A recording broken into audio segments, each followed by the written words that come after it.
Hello friends, स्वागत है आप सभी का इस क्लास के अंदर। आज की संपूर्ण क्लास में मैं रचनाओं के बारे में बताने वाली हूँ। बस ध्यान से आप क्लास को देखिएगा, एंड तक सारी की सारी रचनाएं आपको याद होने वाली हैं।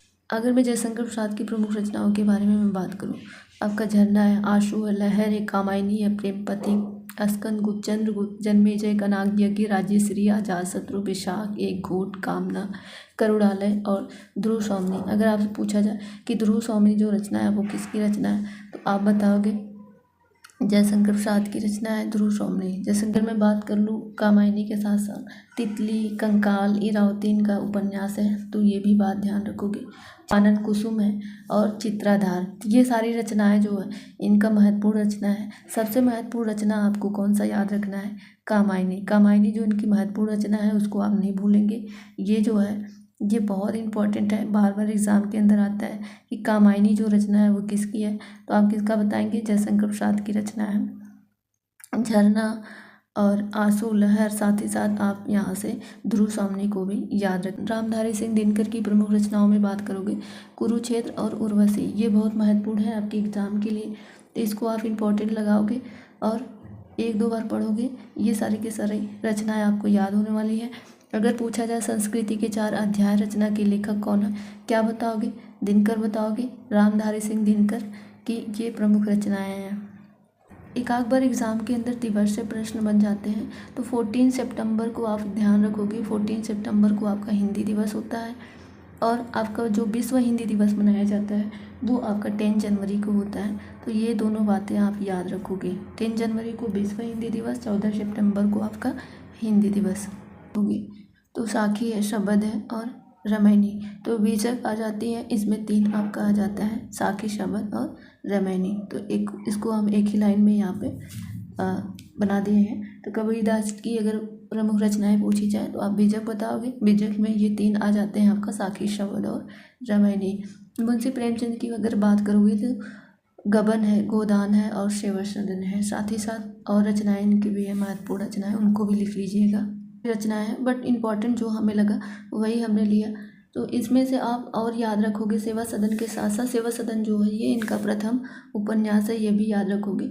साथ ही साथ अगर मैं बात करूं, अगर पूछा जाए कि करबला किसकी रचना है, तो करबला भी इन्हीं की रचना है, करबला भी याद करोगे, याद रखोगे। अगर आपसे करबला पूछी जाए तो करबला रचना जो है वो मुंशी प्रेमचंद की ही रचना है। अगर पूछ की रात पूछी जाए तो वो भी आपका मुंशी प्रेमचंद की है। अगर आपसे नमक का दरोगा पूछा जाए किसकी रचना है, तो नमक का दरोगा रचना भी ये मुंशी प्रेमचंद की रचना है। साथ ही साथ आप कभी कभी आपको देखने को मिल जाता है सोजे वतन, तो सोजे वतन जो रचना थी वो अंग्रेजों के द्वारा जब्त कर लिया गया था। तो सोजे वतन अगर पूछा जाए कि सोजे वतन रचना किसकी है, तो वो बताओगे मुंशी प्रेमचंद की रचना है। और एक बहुत ही महत्वपूर्ण रचना है, वो रचना आपका मंगलसूत्र है। अगर आपसे पूछा जाए मंगलसूत्र रचना किसकी है, तो क्या बताओगे? मंगलसूत्र रचना मुंशी प्रेमचंद जी की है, लेकिन वो रचना जो है क्या है?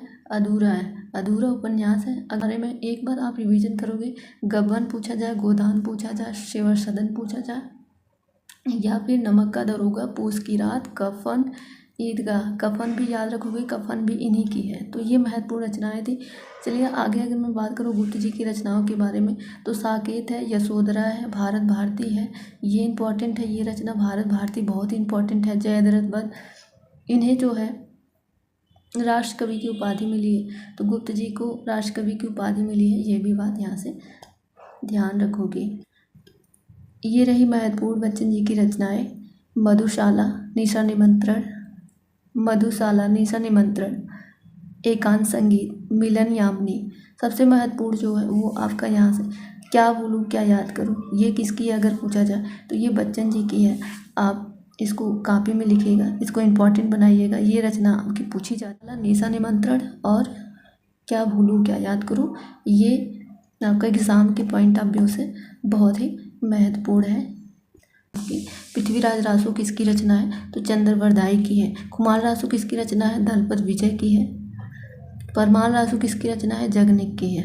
हमने बताया कि जो आंसू है, झरना है, लहर है, कामायनी है, ये किसकी रचना है, तितली, कंकाल और इरावती। तितली, कंकाल, इरावती इनका उपन्यास है जयशंकर प्रसाद का, लेकिन आंसू, झरना और लहर ये इनकी रचना है, किसकी? जयशंकर प्रसाद की। दोहावली, कवितावली किसकी है? दोहावली, कवितावली, गीतावली, ये रचनाएं किसकी है? ये तुलसीदास की रचनाएं हैं। तो अगर तुलसीदास की प्रमुख रचना में आप देखोगे, दोहावली हो गया, कवितावली हो गया, गीतावली, पार्वती मंगल, जानकी मंगल, वैराग्य संदीपनी, अगर रामलला नेहरू के बारे में बात की जाए तो रामचरितमानस, वरवर रामायण, विनय पत्रिका, वैराग्य संदीपनी, ऐसे करके कम से कम 8-9 रचनाएं जो एग्ज़ाम में कभी कभार आपको देखने को मिलती हैं। तो कवितावली, दोहावली, ये ऐसे आवली करके आता है तो आपको याद हो जाएंगी, बस 2-4 बार आप पढ़िएगा। सूरसागर साहित्य लहरी की बात करोगे तो ये किसकी है? ये आपका सूरदास की है। अगर सूरपचीसी पूछा जाए या सूर सरावली या साहित्य लहरी, एक रचना इनकी और है गोवर्धन लीला। तो ये 3-4 पॉइंट है, सूरसागर, साहित्य लहरी, इसके साथ साथ सूरपचीसी, सूर सरावली, या फिर आपसे गोवर्धन लीला के बारे में पूछा जाए तो एक ही आंसर दोगे, वो आंसर है आपका क्या है? वो है आपका सूरदास। चलिए यशोधरा और पंचवटी की बात की जाए तो ये मैथिली शरण गुप्त जी की रचना है। पूछा जाए कि सूरज का 7वां घोड़ा किसका रचना है तो ये आप धर्मवीर भारती बताओगे। और विनय पत्रिका मैंने बताया किसकी रचना है, ये तुलसीदास की है। चिदम्बरा रचना जो है वो मोस्ट इम्पॉर्टेंट है, ये सुमित्रा नंदन पंत जी की रचना है। स्कंदगुप्त नाटक किसके द्वारा लिखा गया है? अभी हमने स्टार्टिंग में बताया, ये जयशंकर प्रसाद, स्कंदगुप्त, चंद्रगुप्त, ये किसका है? ये यहाँ पे जयशंकर प्रसाद जी की रचना है। आत्मजयी रचना अगर पूछा जाए, आत्मजयी रचना किसका है तो कुंवर नारायण की ये रचना है। गिल्लू और मेरा परिवार किसकी रचना है? महादेवी वर्मा की है। महादेवी वर्मा की और भी रचनाएं हैं, निहार, निर्जर, शांति की, दीपशिखा, मेरा परिवार, ये किसका है तो ये आप बताओगे महादेवी वर्मा की है। और इनका अतीत के चलचित्र और बहुत ही फेमस रचना है यामा, जिसमें इनको ज्ञानपीठ पुरस्कार मिला है, तो ये भी ध्यान दोगे। अगर यामा पूछा जाए, यामा रचना किसकी है तो ये आपका महादेवी वर्मा की ही है। और आधुनिक मीरा इन्हें कहा जाता है, ये भी साथ ही साथ आप याद रखोगे। रसिक प्रिया, कवि प्रिया, ये जो है रसिक प्रिया और कवि प्रिया, ये किसके द्वारा रचा गया है तो ये केशव दास के द्वारा रचा गया है। साथ ही साथ अगर आपसे रामचंद्रिका पूछा जाए या फिर रतन बावनी पूछा जाए तो ये भी दोनों रचनाएं ये केशव दास की रचना है, तो ये भी बात याद रखोगे। इनकी बहुत महत्वपूर्ण रचना है रसिक प्रिया, कवि प्रिया, साथ ही साथ जो है आपका रतन बावनी और रामचंद्रिका। ये अभी हमने बताया कि ये जो है किसका है, जयशंकर प्रसाद का है।